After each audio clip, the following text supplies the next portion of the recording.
Welcome to Soul Nutrition, where we discuss the various ways of nourishing our souls. I'm your host, Reina Rose. I am so excited to introduce to you today's guest. Nicole Jansen has been empowering entrepreneurs for over 30 years. Her vast experience in business, leadership, and human behavior, along with overcoming adversity in her own life, has uniquely equipped her to bring out the best in others. She is the founder of Discover the Edge and the Leaders of Transformation podcast, reaching listeners in over 140 countries. Nicole, it's such a joy to have you on the show today. Oh, thank you for having me, Reina Rose. I appreciate it. And I'm looking forward to a wonderful, wonderful conversation. Me too. We had such a great, on our 15-minute call, I think almost 2 hours. We just had such an amazing time speaking, and I knew this is going to be a great interview. We're going to have so much to share with the audience today. You're just such a wealth of wisdom. Tell our audience a little bit about your background, faith, and business, and what has brought you to this place that you're at today. Sure. Thank you. Well, I grew up in a household which was very entrepreneurial. My dad owned garage businesses, automotive repair shops, and gas stations. And my mom worked in the garage, doing the paperwork and all of that. And so while they would say they were Christians, we never ever went to church. They were working 7 days a week. And just consistently, long hours and so forth. And so I grew up with that work ethic and with that business mindset of like, that's the way to go. And so when I was in my early teens, actually, I helped them was supporting one of their additional businesses that they launched from home when I was very young, and had this unique opportunity to be firsthand helping with paperwork and orders and shipping and all this kind of fun stuff. And so by the time I was in my mid-teens, I started my own business, and first official business, if you will, because I went down to the ministry, registered it. Up until then, everything I had done was kind of like, cash and having some fun, going to flea markets and selling things. But at that point, I thought I need to get serious. I'm 16 and I want to get to this. Yeah. And so I started my own business. 16-year-old thinks, right? I need to get serious. I'm 16. And I'm going to have it all done by the time I'm 21, everything will be laid out. Yeah. Didn't quite happen exactly that way. So, but that's where it started. And I really was ready to get into, and actually it's kind of funny because when I look back, I realized I kind of skipped a little bit of my childhood, right? And wanting to be an adult so quickly. Mm-hmm. And then later on, it was kind of like, what do you want to do? And I'm like, I want to play, because I kind of missed that part. And I want to go back to that, which was interesting from a soul's, desire to, because we want to have fun. And I did have fun, but a lot of it was around work and building a business and helping my parents in their business and all of that. Now, I did become a Christian when I was 14. I was at a convention. I'm from Canada originally. And so I was down in the US actually at a big convention. My parents were there as well, of course. And I was 14. And so I was just so captivated by the speaker, and it was a Sunday morning. They did a special non-denominational service, and I was just so captivated by the message. And so I decided that I wanted to give my life to God at that point, and I did. And so while I was focusing on this business track, the second thing I was focused on was this idea of just really understanding biblical principles. And so I started reading the Bible every day, and that became a real solid foundation for me to build upon. And it wasn't just an additional thing. It later became the thing, right? It's like the main focus, and everything else was built. And I had to realign myself there when I found myself at some point getting a bit out of balance, working too hard, driven too much, trying to be successful, realizing that my identity was wrapped up in that success and accomplishment and so forth. Mm. And at some point we developed a very successful business. I ended up partnering with my parents, setting aside some of the things I was still doing on the side, but the primary focus was helping and working in this business and partnering with them. And in doing that, I thought that was what I was going to be doing for the rest of my life. And we built a very successful business, international, and when it fell apart, various reasons why that happened, but when it fell apart, I was sitting there thinking like, that was not supposed to happen. What am I going to do now? You know? And that's where I had to have that really heart-to-heart conversation and identify what is my passion? What do I love doing? What can I do with all of this experience that I have in running and helping to build a 7 and 8 figure business? What can I, you know, all the people dynamics, understanding human behavior, all leadership, all of these things, team building, and how can I use those? And that's when I decided to get into coaching. This was back in 2005, getting into coaching and helping others to avoid some of the pitfalls that we had experienced, and the things that we did well, the things we did not so well, and learn from them so they can avoid some of those pitfalls. And it's been an incredible journey. Yeah. How was getting into coaching, particularly business coaching, in 2005? I mean, right now it's all the rage. Like, you have a coach for this, you have a coach for that. And I've always thought my whole life, you know, hey, you want to get at basketball, you get a coach. You know, you want to get good at running, you get a coach. So if you and I always thought marriage counseling should be rebranded as coaching, you know, like, so that you don't wait until you're on the rocks to go do it, right? Then maybe the marriage would last. So, but in 2005, I remember actually I was a personal trainer at the time, and there was coaching, like life coaching certifications and all that. And then it wasn't a thing yet. So how did you approach, how was that business? Were you just like the only ones who got a lot of business, or were people kind of, what's this coaching thing going on? How did that work back in 2005? Yes, great question. So it actually started with me deciding to do workshops. So I actually didn't set coaching as the primary goal initially. I didn't say, hey, I'm going to be a coach. It was actually the training. I want to do workshops. I'm going to do workshops on DISC. So teaching personality dynamics.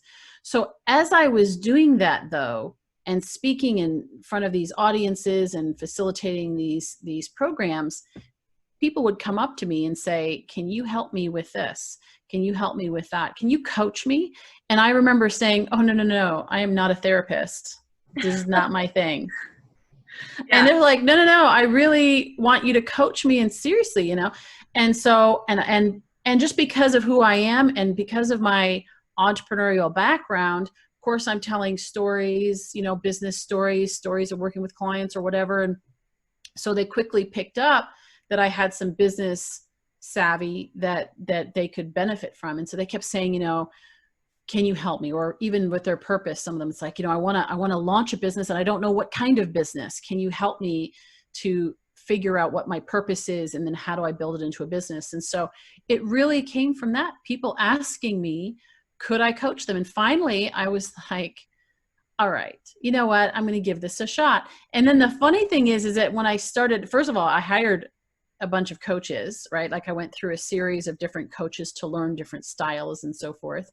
And because I wanted to, you know, I wanted to be good. If I was going to coach, I wanted to do it well and properly and considered it a huge responsibility. And so I, first of all, hired these coaches. And then I'm like, oh my gosh, I have been doing this for 15 years already, you know, like learning and growing and developing into that. And so I later got certifications and whatever, but I realized I've been doing this process of launching people into business and helping them with their mindset and helping them to with time management and people dynamics and all of these. I've been doing this for forever. So that's how I actually ended up getting into coaching, and found that I really liked it and that I was good at it. And then it just kind of went from there. And now you're right. Yeah. Everybody in this cousin now is like a coach of this and a coach of that, and tons of business coaches out there. And honestly, I asked God at one point, I was like, you know, back when I started, there weren't that many coaches out there. Now there are a lot of coaches. Do I still continue to do this? Or is there another gap in the marketplace that now I need to fill? Like this one's covered, right? There's lots of people over here doing it. Is it time for me to release it and move on to the next phase? And so, yeah, just having that dialogue with him and saying, okay, so where do we go from here? Yeah. And I know that you have a lot of projects that you're always working on and currently working on. You know, it's funny, I was listening to Seth Godin the other day, and he said a very similar thing, you know, once someone's done it, then I don't have to do it anymore, you know? And so he's like, then I can move on and do something else creative that God's called me to. He didn't say God, I don't. He is Jewish, but he didn't say God called me. But, you know, that idea of, okay, I did this when there was a lot of need and not a lot of people, you know, the workers were few. And now the workers are plenty. Is there another place for me to go? And I love that you're very open-hearted to God of what that might be, where that direction and calling is, and very spirit-driven with that. And I know that as you're talking about, you know, helping people find their purpose and coaching them, that's, you know, it's funny you say, I've been doing this forever. And I feel like not all Christianity, but some good, deep, Bible-centered Christianity, I mean, we're taught to edify one another and lift each other up. We're taught for the women to teach other women. And like, this is what the Bible really teaches, that we should have these mentors, that victory is won with a multitude of counselors, wise counselors, right? And so, but that, again, that wasn't a popular thing when you started. And so you took something that was a biblical principle to start with, that you had kind of already been doing, and then people asked you, hey, will you do this for me as a profession? And, you know, sometimes I feel like those are the best ways to start business. My fitness business started that way when I was 19. You know, I was training elsewhere, and I think it was my mail woman. Her husband was really wealthy. I don't know why she delivered the mail, but she said, hey, can you come train us in our garage? And I was like, okay, sure. And then I started training her parents and his parents and the whole hospital wing, because one of them works at the hospital, you know. And sometimes where that demand is where God's calling us to, right? Yes. Yeah, sometimes we try too hard to engineer a purpose when God's like, oh, no, don't do, like, go focus over here, right? Or I'm going to open up this door. You know, it's like we have these plans, and we try to, and I've been guilty of this so many times, is actually running ahead of God. You know, it's like, yeah. Okay, can you tell me what to do? Okay, you're not going to, okay, time's up. You're not going to tell me, then I'm going to need to get to it. Like, what are we doing here? And so then I run on ahead, and then he's like, well, actually, that wasn't the direction that I had in mind. I think this would be a better direction. You're going to be more fruitful over, you're going to be more happy over here. You know, and so, so it's really, it does take wisdom to be patient enough and to know when to run and when to wait. I call it the running and resting. And, you know, that be still and know that I am God, because it's better to be still than run 20 miles in the opposite direction because you just decided you have to be moving, right? Like, it's better even to put in that, right? But to be still and know that I am God. And actually, we were talking about Rabbi Lappin before the show, who's been an awesome guest on the show before. And he talks about every week, at least once a week, you should take 15 minutes somewhere quiet, even maybe a little bit dark. He sits at his kitchen table at night when nobody's awake, right? And allow that stillness to be still and know that I am God, so that you can hear that still small voice, because it's so true. You know, you can, and I'm so guilty of, I always say God gives me a brick and I build a castle before he's told me anything. You know, I'm like, oh, okay, I got some direction, I'm gonna build a castle. And God's like, actually, you were supposed to build a bridge, or, you know. And so how do you, when, say I'm someone who's asked you to coach me, and I'm saying, I don't know my purpose, I don't even know. I've heard so many people say this before, right? I want to be an entrepreneur, I want to do this. where do I even start? I don't know exactly how I want to do it or even what sector. Well, what are some of the questions that you're walking people through? Well, you bring up, it's not a question, but it is a practice. And you brought it up right there with Rabbi Lapin, is getting present.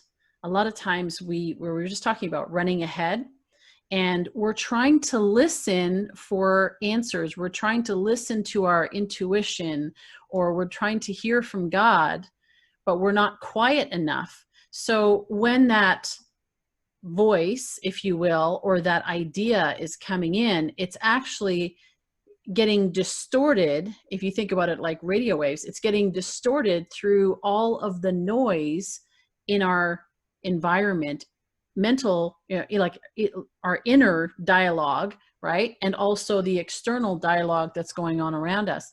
And so the first thing is you got to get really quiet and present, clear out the noise so that you can actually hear accurately what you're being called to. Number one. Number two is in terms of questions, or and a basic premise that I go by is that, and my clients are not all Christians. They don't all, read the Bible and are familiar with it and so forth. I have people that are atheists. Well, not necessarily. By the time they hang out with me, they're not usually atheists. They kind of see it in a different way, but it's people at all different spectrum, if you will, and different faiths and so forth. And one of the things I say is like, look, the Bible is very clear. And if you look at other, religions, they all have their own beliefs, but this is core to the Bible, is that we are called to love God and love one another. So the first thing is to understand that our purpose, if people say, what's my purpose? I say, well, look, I can enlighten you on that right now. And they're like, oh, what's that? Well, love God and love one another. Yeah. So even if they don't subscribe to the love God part, but usually there's a higher power, or there's something that they can, and greater purpose, like a greater, something bigger than them. But loving one another, that is what we are called to. Now, how we do that will be different and unique based on our strengths, based on our passion, and based on our experience. So then I start asking questions around, what are your strengths? We use assessment tools to figure out, okay, what are your strengths? What's your personality? What are your, using Strengths Finder with Gallup, as a way of, what are your top 5 talents? So you start to understand, as someone who I'm working with, help them understand who they are. And a lot of times people haven't taken the time to do that. Maybe through work they did an assessment, but it was really for the role and comparing them to, do they fit this role? But usually after it's done, they don't pay too much more attention to it, because let's say they got the job or got the promotion or whatever they needed to do, got the feedback that they needed. But what we do is I help them to really dig into that self-awareness of understanding how they were created. And then from a passion standpoint, it's like, who are you passionate about helping? What are you passionate about, of course? And then who are you passionate about helping? What are the affinity groups? Like the people, who do you have a heart for? And experience, when we get to experience, I don't believe that God wastes any experience, and certainly not painful experiences. And so when you look at the experiences, life experiences we all have, which are all unique, we may have a similar set of personalities, or strengths, traits that we have that way. We may even have a similar passion, but when it comes to experience, all bets are off, because everybody is completely unique. Nobody has exactly the same life experience. And in that life experience, there are going to be defining moments. They're going to be meaningful memories that have created imprints, and that also give a clue into what we're passionate about, who we're passionate about, what our purpose is, our unique purpose in life. And so it's really identifying and saying, tell me the story, and what can we gather from that story? Because often in the midst of your greatest pain is your passion and your purpose. And so that's where we start looking at. So it's strengths, it's passion, and it's experience, and it's bringing those together. Now, if you're talking about building a business around that, of course, you've got to connect that to a need and gap in the marketplace, right? And that's next step. But the first thing is you got to know what it is first. Right. And, actually, it's funny.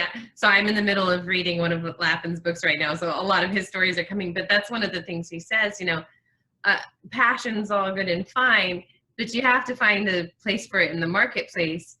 And, you may want to use your passion as a hobby and get passionate about something the marketplace needs, and so, but if we can connect our passions to what the marketplace needs, and there's a need for the kind of like, you were already essentially coaching, you were already passionate about that, and the marketplace needed it at that time. There weren't coaches and people were asking for it. Same with, my personal training. We were even getting asked, it was so needed in the marketplace. And so those fit together nicely. But I guess when you don't know, you have to really, like you said, assess who you are, what you like, what you're passionate about, and what the marketplace really needs as well. Yes. And I find that a lot of times when people identify a passion and they say, that's what I'm passionate about, that's what I want to do, and then there's no need in the marketplace, it's because they might, or they don't perceive a need in the marketplace. A lot of times it's because they're up here in vocation still. They're still thinking about, I'm passionate about painting, right? I'm passionate about working with kids, or I'm passionate about, and I know people who make money and all those things, but let's just say, like when you're talking about on a surface level and you pick something like, I want to be an artist, I want to paint, and get paid for I knew somebody years back, she wanted to make her money as a singer. And she was, hoping for that CD that's going to come out, that's going to make it for her.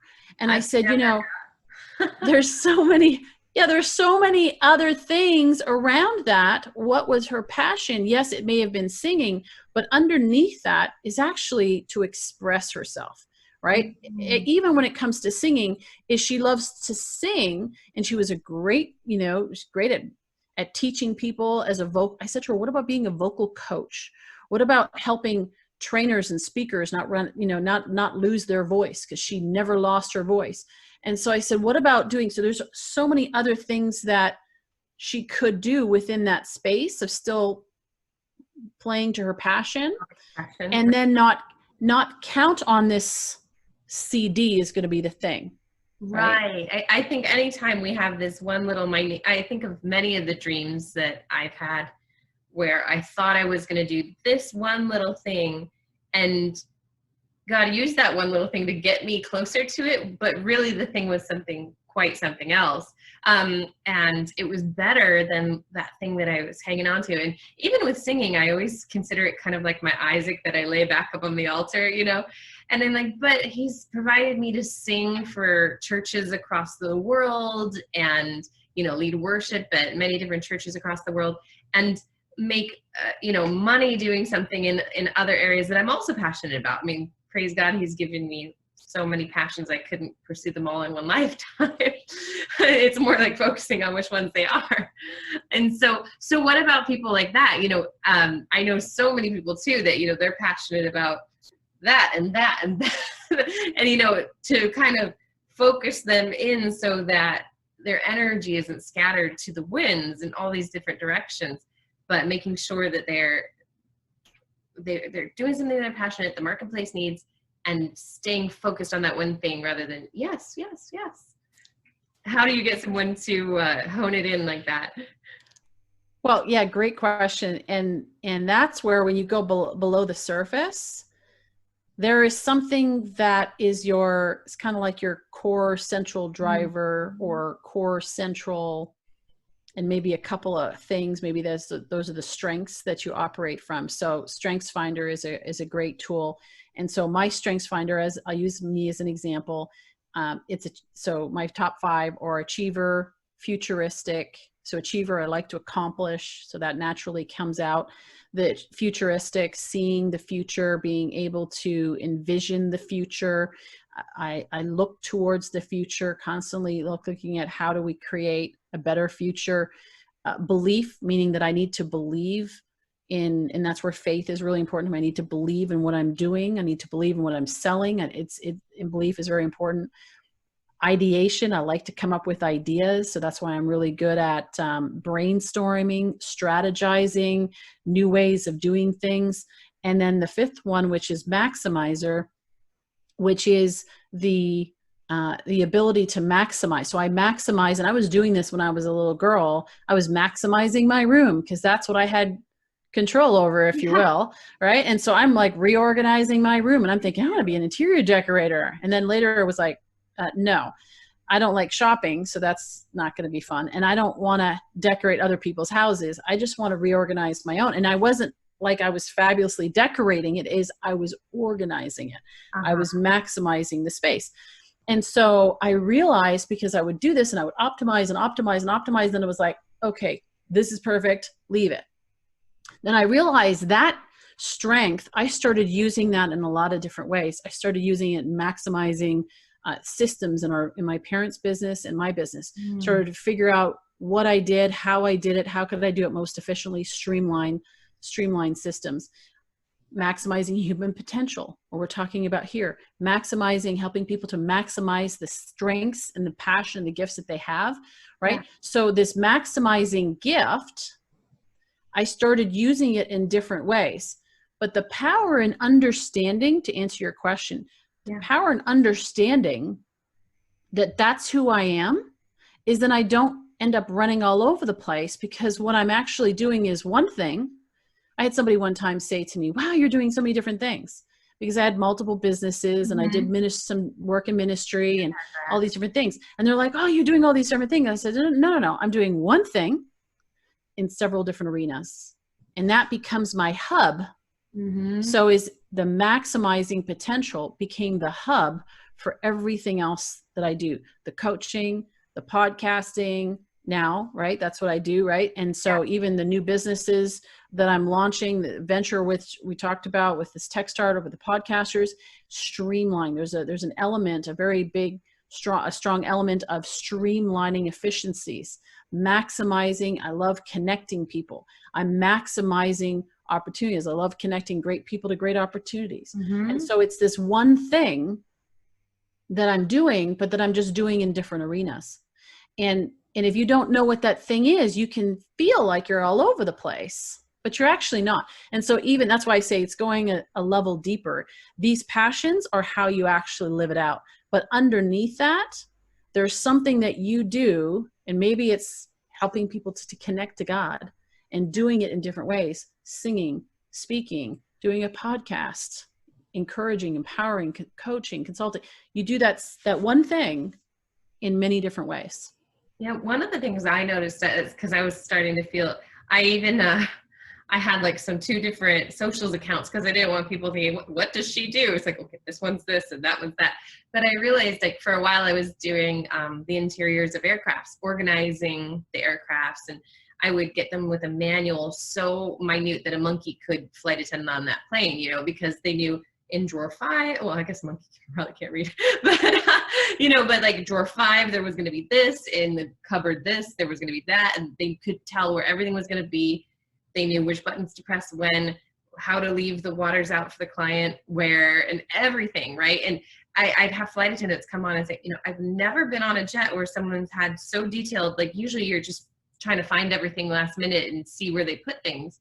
And then, I was also doing some coaching. I love marketing. And I'm like, but really I love a few things, like bringing beauty and peace and prosperity to anything I have my hands on, so like now the plane is beautiful and peaceful and can be prosperous and do what it's supposed to do correctly. And marketing's the same way.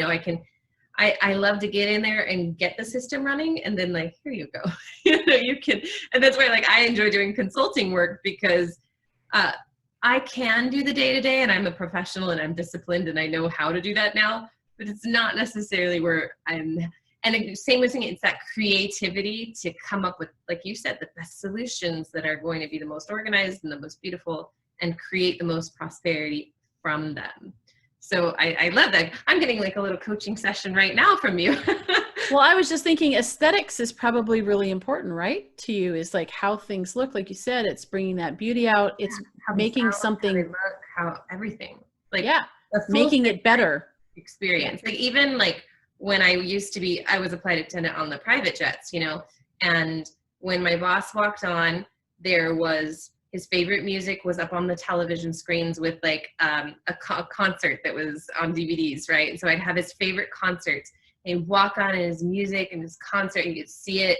There was a beautiful fruit or cheese platter out, so taste. And I always sprayed the jet with like a particular smell, so it smelled the same. So that every time he walked on the jet, there was no variation. He could feel secure that every time I walk on the jet, there's going to be my favorite music, a good smell, my favorite foods, and it's going to sound right, it's going to look right. And so yeah, I go into everything that way. Like, how can we make this a full sensory experience where this brand, what you're going to get. That every time you interact with this brand, it's going to give you this feeling, this outcome. Yeah. So I love doing, and then same with, even creating a worship set when I was leading worship, there's a flow to worship. Like if you just like, you can't get into church and like go deep into the worship songs that are like, soul wrenching, you're like in tears on your knees. You can't start there. Then, you have to bring people through this like praise, and then you bring them down here and they really feel that. And then you got to like let them go on a nice happy note too. So they're not like in the depths of their soul crying out to God when they're going about their day, And so, yeah, you're right. I love that. And so, yeah, I'm sure as your clients work with you, it's so nice to be able to really define that which defines you, and give again, Lappin talks about if you have a bullet and you just put a nail on it and you hit it, the casing will explode and it might like go a foot off the table. But if you put it in a barrel that defines that space and they hit it, it's going to go hundreds of yards. And so what you really do for people is help them hone and define their identity, their purpose, and their strengths, so that even if it's a buckshot that's going to go a couple of different industries or something, that it goes through that focused, here's who I am, here's my purpose, and this is my strengths, and that's how I'm going to focus it all in, even though that might look like a couple of different things. That's a beautiful way to say it. That's your gift, right? Going, I'm going to make this, like, I'm going to communicate this in a beautiful way. But yes, absolutely. I love that. I love that. And by the way, one of his books is on the shelf there, Thou Shalt Prosper. I love his stuff. So you can keep reading that. I mean, we're in good company if we talk about it. We are. I've really been loving his material, and we had such a great conversation, and he was like, let's go to, when I'm in LA next time, we'll get some coffee. I'm like, yeah. So I can't wait to do that, Rabbi Lappin, if you're watching. So yeah, let me know when you're doing that. I'd like to come. Yes. We'll do it in Orange County, like halfway. There you go. I'll even come to LA. I'll drive the whole way. Yeah. I know. I feel like, actually, because I'm listening to the book that's The Business Secrets of the Bible, and I'm reading the Thou Shalt Prosper. And as I'm like driving along and listening, I feel like he's mentoring me now. And that's one of the things I talk about in my upcoming book. These days we're so blessed that you can have a mentor who doesn't even know who you are. Like, thankfully he knows who I am, but we can have these mentors. And actually Seth Godin talks about that. He said, mentors are kind of hard to come by. Sometimes we're blessed and sometimes we don't. Sometimes we can find a coach, but he goes, to find a hero. You can find a hero that you can read everything that they've put out. You can watch the things that they've done, and you can emulate some of the things they've done when you don't necessarily have a mentor. So is that something that when you're coaching your clients, obviously you're a coach, do you consider have them mentors in different areas, or what do you usually I'm a big believer in, so this comes down to the different mindsets that are out there. So there's a scarcity mindset that says, I'm their coach. I need to have all the answers, and I need to keep them in this box, because otherwise, if they go out there and listen to other people, then what if they decide that that person's better, than me, and then they go hire that person, right? That's a scarcity mindset, limiting mindset. And then there is the abundance mindset that says, look, why don't I help this person to and equip them and empower them to be the very best person that they can be, right? And bring out the best in them, because they are who they are. I'm helping them bring out the best in them.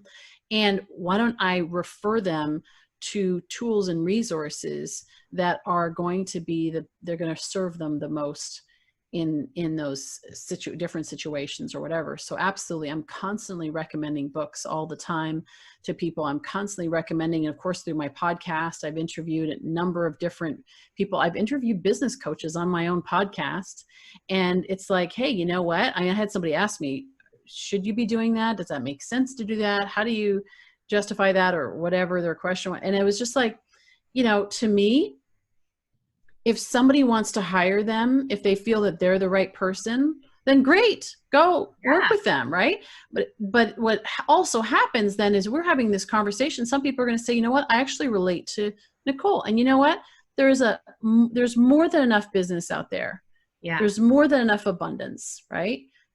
Coming back to even what it says in the scripture, right? It's like Jesus came that we would have life and have it more abundantly. If you look out into nature, I always say to people, look, if you're not convinced that there's abundance out there, just go look out in nature, right? I'm looking out the window. I've got trees here. There is an abundance.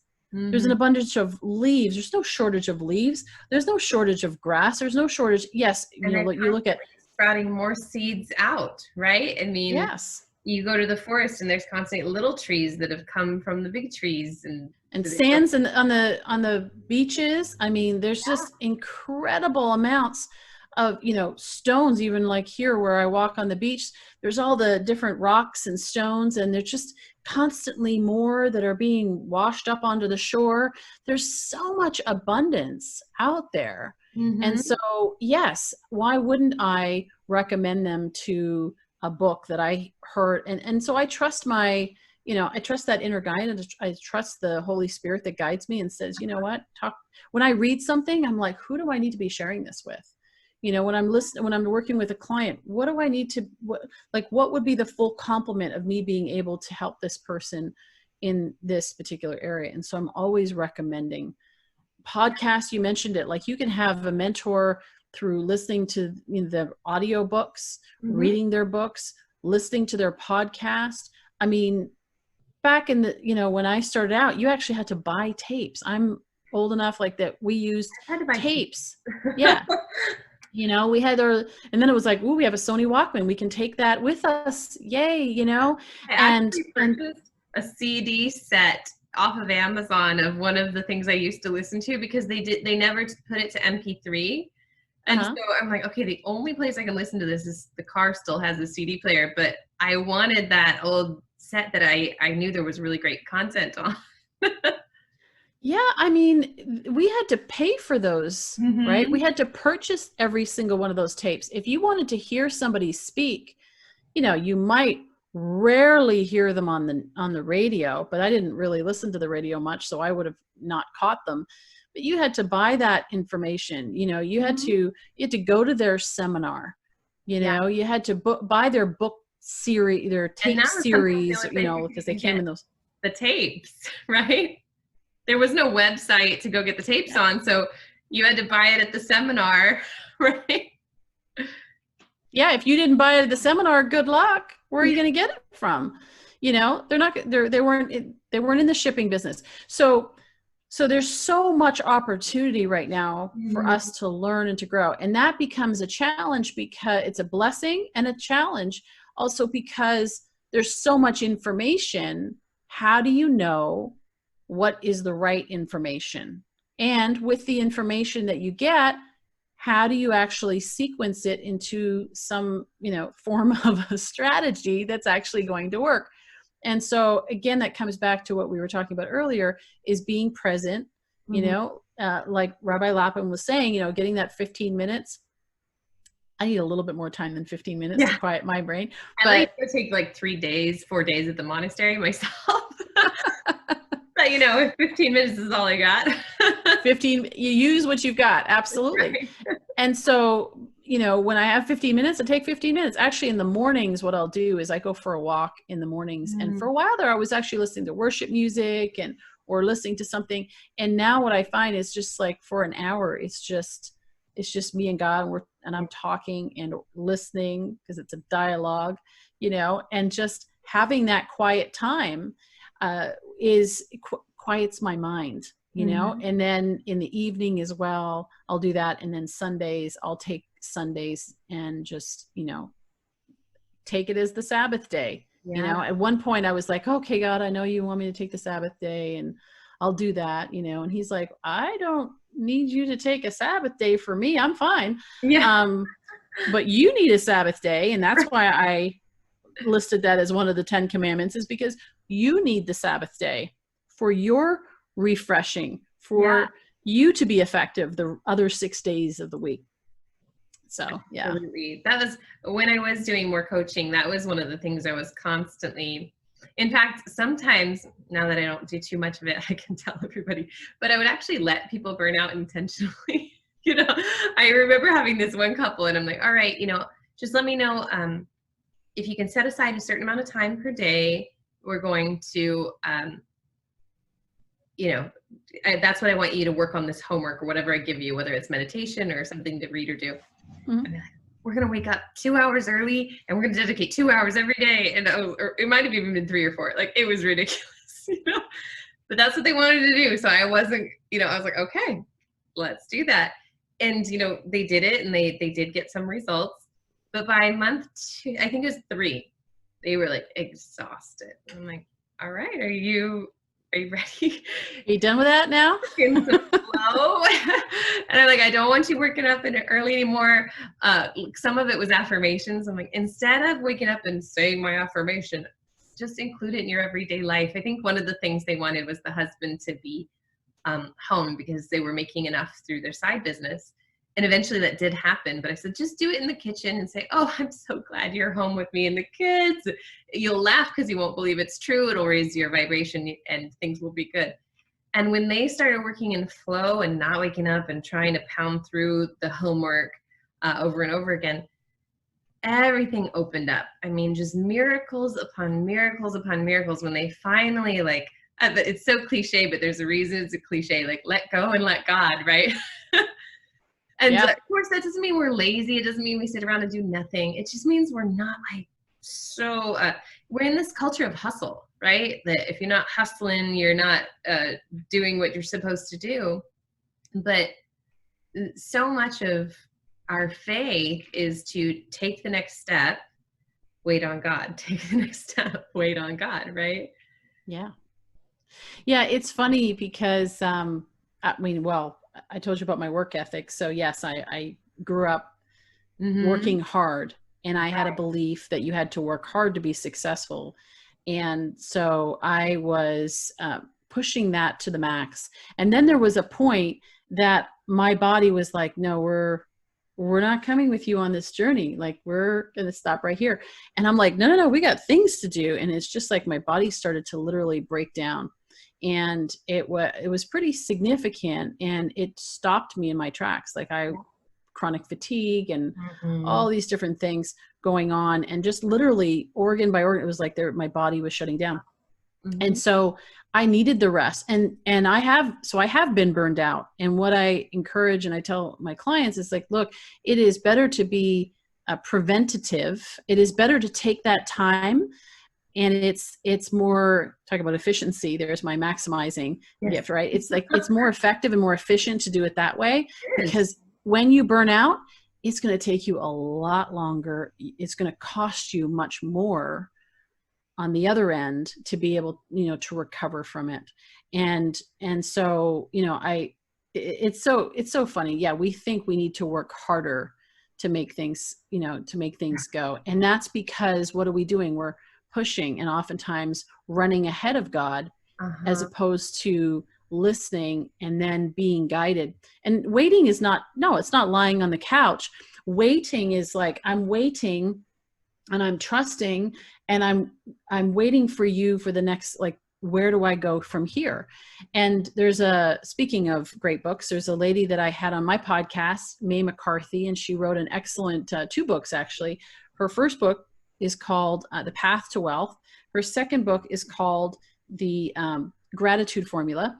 And she has built very successful, 7, 8, 9-figure businesses. She's built a $100 million company.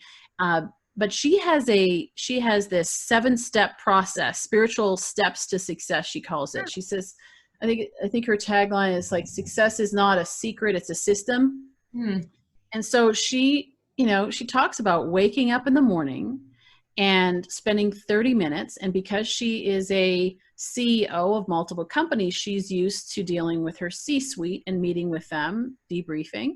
So she has a CSO now, right? And she's been doing this for the last couple of decades, where she meets with her CSO, her Chief Spiritual Officer, every morning for 30 minutes. And in that time, some of the things that we would do, right, is praying. So reading, praying, speaking out loud, right? She talks about writing down what you would like to have happen as though it already is. So I'm so thankful for this, and this having, occurred, and being part of my, and being alive in my life. Yeah. And so then during the day, you're listening for the promptings, she calls it, right? The leads. Yeah. Right? You're listening for those promptings, and you're celebrating those promptings that the Holy Spirit will give you. And then you're acting on those promptings, and then you're celebrating those promptings, and then you're having gratitude for those promptings. So it's that process of waiting while like you're waiting and acting. It's this dance, right? Yeah. And so it's not. Now, I will say this, is that for me, at one point I thought, okay, God, you just tell me what to do and let's do it. And it's kind of like that obedient machine type of thing. And that's not what this is. This is being in partnership. Yeah. I'm just like, just tell me what to do. And I'll just, but then what I do is that what happens is like my brain is checking out, and I'm turning myself into a machine. Right. He gave us a brain and an analytical mind for a reason. Exactly. And so he wants us to partner with, it's this delight of his to have this partnership with us, where he's in, just like the triune, right? It's like in community. Yeah. We're communing with him. We're walking with him, like in the garden. We're walking with him. We're talking with him, creating, discussing. And so it's a much more, enlivening. It's a much more fun experience when you do it that way. And that's flow. Yes. Right. And I'm just thinking that, you can't have flow if you're pushing everything, right? Like even you think of, like, I'm going to push on a hose and I'm actually stopping flow. It might go further sometimes, but I'm going to stop the full flow. And so, yeah. It is so hard sometimes to work with God. We, like you said, we're like, okay, hurry up. It's time, God. We don't need a Sabbath. Let's just keep going. But we know, and that was one of the things for me developing a yoga practice, which some Christians feel a certain way about yoga. I don't, but just having a moving meditation with my body, because you're right, your body will send you, it'll send up emergency flares. But when I was in a moving meditation where I was very paying attention to my body all the time, I would notice that, like the scorpion pose where you pull your leg up over your head, generally I can actually do that and hold it pretty well. But when my life started getting out of balance, or my emotions and thoughts started getting out of balance, I would begin to fall over in these poses that I could normally hold. And so my body would let me know in a much more subtle way, you're getting out of balance. And because obviously I still have the same flexibility, I still have the same body, but something was out of balance, and your body will let you know. And that's, sometimes I think about, many of us have like stomach problems or allergies or headaches or these different things. And God gave us a body to give us these warning signs like, hey, you're having an emotional stress issue. Your body is going to let you know. And I love, that we are body, mind, and spirit, just as we have a, triune God, we have this triune body, this mysterious mix of human and divine, right? Yes. Yes. And there's another book, which I often will refer to with clients actually. And it's written by Louise Hay, and it is So You Can Heal Your Life. And she talks about in there, so the book explains the correlation between our emotions and our mind and our body. Mm-hmm. And she also has, I think it's like chapter 15, there's a list of different symptoms. So your stomach issues, or on my phone all the time. Yeah. And it's like clockwork, right? So I've had clients that have come and they come to me and they say, oh, I don't know, I have this going on. I have a sty in my eye. And I'm like, you have a sty in your eye? You didn't have one last week. What happened? And things like, so that was, for an example, that was a new client. And I'm like, what's going on? Right. So that gives me a clue. Yeah. So a lot of times we'll make excuses. The world makes excuses and says, well, it's because of the pollution. It's because of whatever, that you need to have this drug or medication to solve it. But I look at it and I go, and this is what I did with myself in healing my body. Yeah. I realized I had done, so I got the instructions. Okay. So you need to eliminate all these things from your diet. Okay. Done. I'm a high achiever, right? So, okay, great. Done. I've done it too. What next? Well, okay, now you need to do this, and you need to change all the skincare products. I had acne, it's like, okay, okay, done that. What else? And I went through and I had done all of these things physically that I could do.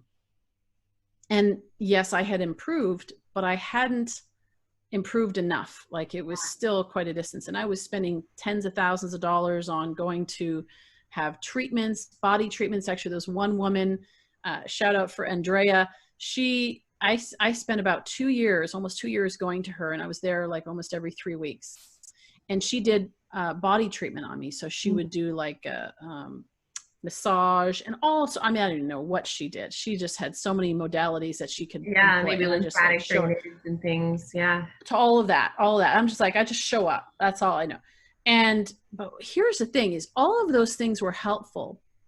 But one of the things that she did, and it was one of the first experiences I had with this years ago, this is back in early 2000s, is that she poured in love. Mm-hmm. And I remember because she was a referral. I had been working with someone who was trying to help me and said, this is way beyond my capacity or my ability to be able to help. I'm going to send you to my mentor. So that's how I met her. Wow. And so I got on the phone, I booked an appointment with her, 30 seconds. What time can I be there? Great. So I get there, I show up at her door. It's called the House of Healing up in Northern Ontario, or north of Toronto at least. And she gives me this big hug. And long hug. And she says, oh, I love you so much. And I'm thinking, who are you? How can you possibly love me? You don't even know me. And that was just really foreign. And here I am. I was a Christian for a number of years. I just was not used to that experience. Right. And so over this period of time when I worked with her, I actually said to her at one point, I said, all of the things, the body work that you do is great. But what I think has had the greatest impact, or maybe was the glue to it, if you will, or the magic that goes with it, was the love that you poured in. Because as she was doing the treatment, she was pouring in love. I could see her just pouring it. She's like pouring in love into my body. And we talk about love is the answer and God is love. Yeah. Right. And so she was doing that and just pouring that in. And that is what made the treatment effective. I have a Susan actually in Dana Point. So if you're ever in Orange County, Susan Jeffries, she same thing. When I come, she hugs me. She didn't tell me she loved me the first time. I might have freaked out. So, and she's in Orange County. I don't know if she hugs but she hugs me, same thing. And then the first thing she did is I was on the table and she had her hand on me and she just sat there like pouring love into me, I think I was having a really hard time with my brother's death. That when I first came to her, it was like resurging after many years, right? And then once she poured love into me, felt my pain, then she went about her work. And I did, I went in there on the verge of weeping at nothing, right? It was like, why am I in this state of, I feel like I could be just weeping at any time. And I think when I started telling her, I started weeping. And she did the needle, she does acupuncture and craniosacral therapy and all kinds of things. And when she finished up and she did some oils on me that help with mourning, I wasn't happy. I wasn't like going out dancing in circles or anything, but I felt stable. I felt loved. I felt whole. And like you said, it's that love. And that's where we can bring that into our businesses, that when we work with a client, we actually love them, and taking that time to be still and know that he is God and know that this is God's creation in front of you. I love the yoga namaste, because it's really the divinity in me honors the divinity in you. And if we could namaste every business relationship, every if you are someone who does body work, every client, that if we're constantly honoring the divinity, the breath of God that Genesis teaches, right? That we were clay and we're breathed in by his breath, and really come home to that knowledge, they're going to feel that. Yeah, that's actually the real work. That's the love one another. Coming back to that. Yeah. It is, because even I've had coaches who have asked me and said, can you teach me how to be a better coach? And I've done programs where I've had a group of them and walked through it. And the first thing is we go back to presence. Mm-hmm. Can you be present? And so once you get your structure, because sometimes we're so busy focusing, whether it's in any business, right? It's like, here are the to-dos. Here's my checklist for the day. This is what I need to get done.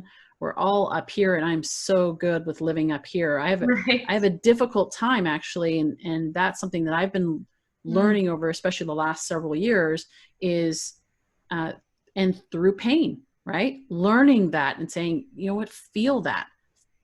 Don't just check out, Nicole, and get busy, because you know how to do that, but feel it. Because what I noticed is that my range of emotions, as I was staying up here, my ability to feel had been reduced because I kept checking out naturally. Mm-hmm. And so to feel the feelings all along that range, they're all there for a reason, and they're all valuable feelings and worthy feelings to feel, right, at different times and so forth, processing through them. You may not want to stay in any one of them for very long, but they're I think that if God created them, they're there for a reason. And so, and there's an appropriate time, maybe is the best way to put it. But coming to back to this idea of presence is that we spend so much time up here in the doingness, that we lose this connection, this heart connection, and then we wonder why we're not connecting with the people that we are coming in contact with. And so once you understand your structure, or as a coach, or as a business owner, once you understand, you've got your to-do, and you go, okay, here are the top 5 things I want to accomplish today, or the top 3 things I want to accomplish today, or whatever. Then you can set that aside and you can be fully present. Right?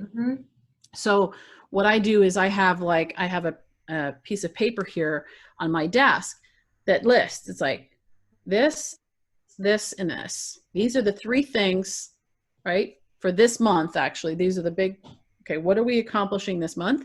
Yeah. And they're there. Great. They're not 52 things on that list. How can I bring them, disseminate them down into these are the key priorities. Mm-hmm. And then I can stay focused. And the same thing, like I say in my coaching, is I know the structure. I know the outcome that we're getting to, right? That we're looking to create. Yes. How we get there, I'm not as interested in having, like, I'm not going to give you a sheet and say, okay, fill out these questions and do this and that, because I'm going to be fully present with, that's the most important thing when I go into a coaching session. You know this from coaching, right? It's like, can I be fully present? Even my podcasts, interviews that I do. Yes, I have some ideas or some questions. I need to have a bio and all that kind of thing. Just like you know who it is you're interviewing. You've done a little bit of research. Once you've done that, though, then you set it aside and go, okay, I have that. Now let me be right here and focused with the person. And that's where you get that connection. That's where you get to hear what's being said, but also what's not being said. That's actually oftentimes even more important. As we talk about this, it brings me to thinking about, so I've had a boyfriend before who, like, so kind and generous and a lot of things, but not present, a little bit wandering and in the phone, and he'd be like, well, don't I do this for you? And don't I do that for you? And don't you know I love you? And no, because you're not connecting with me when I'm here. And it made me, just now as we're talking about it, and you were explaining it, made me think of the part in the Bible where the people say, didn't I prophesy in your name? And didn't I do all this? And God says, I never knew you. It's like, I'm off doing all this busy work, but I never got present with God. And so I never knew him and he never knew me because I didn't actually sit and be with him. I just went around doing a bunch of things that I thought were the checklist. And just like you're saying, you've got your couple things that need to be done. And then you're present, because you could get 52 things done, but if you never took the time to get present, you never knew them and they never knew you. So I love your connection with your clients, your connection with God, and how you bring that three-dimensional connection into all your relationships.